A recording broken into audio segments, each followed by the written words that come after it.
Good afternoon, everybody. Mr. Darston here, and just wanted to touch bases with everyone following the page. Thank you. If you haven't already, don't forget to like and subscribe. New videos will be coming out on a regular basis. Today, as I'm riding around, I've been getting alerts really all month long. The market is an absolute bloodbath. If you were invested in tech, you're down from the all-time highs, between 20 25%. We're losing out on wealth, it seems, by the day in the market, and a lot of people are wondering, what should I do? Should I even be in the market anymore? And just wanted to talk about some strategies, some techniques I recommend that could really help you in times like what we're experiencing right now, to fortify your portfolio and make sure that what you're doing is going to be suitable for your needs going forward. So first and foremost, you want to make sure you're in the proper asset allocation strategy for your investing time frame. I see a lot of people who made a considerable amount of money, especially in these last 2 years, and they may be in a position where they were thinking they were going to retire, start withdrawing from their savings, but lo and behold, from November to now, they're down about 20-25%. They may have had up to $1 million that they're going to live off of. Now their value is around $800,000 or below, and they're facing a situation where they need a compounded rate of 8% or more for the next, 10% maybe, perhaps in some instances, for the next 3 years.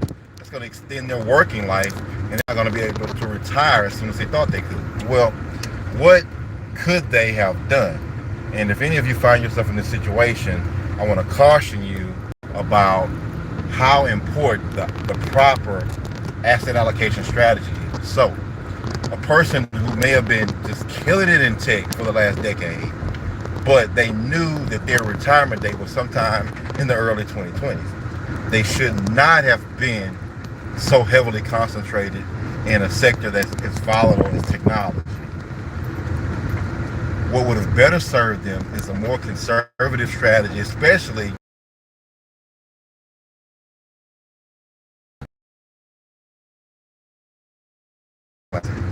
some value funds, some healthy.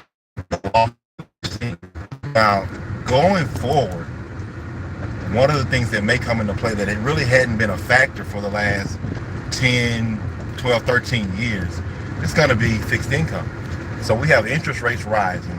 The Fed is pledged to keep increasing rates through next year. The fact of the matter is they probably need to increase rates at a higher rate to keep up with inflation, but due to our outstanding debt as a country, that wouldn't be prudent from a national security standpoint, and we don't want to default on our debt, so they're going to raise it slowly. However, interest rates, we don't see them going back to where they've been.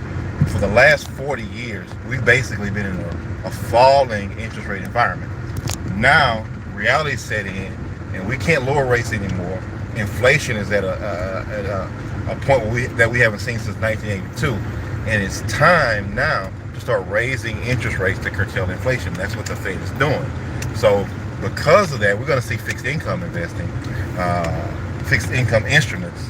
I shouldn't even call them investments, but instruments like CDs, eventually fixed annuities, cash in money market accounts start to get you a better yield.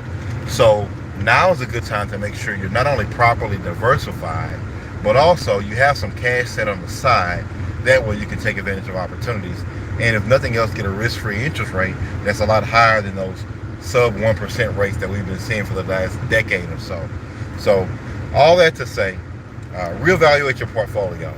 If you haven't done a deep dive into your risk tolerance, your investing time frame, you haven't filled out your investor scorecard, I highly recommend that you do so now to make sure that you get in the proper asset allocation strategy, because nothing's going to be worse than if we keep on going down and you're overexposed to risk, or if we have a turnaround and you're not properly diversified to take advantage of the different sectors that may give a boost that we don't foresee at this moment.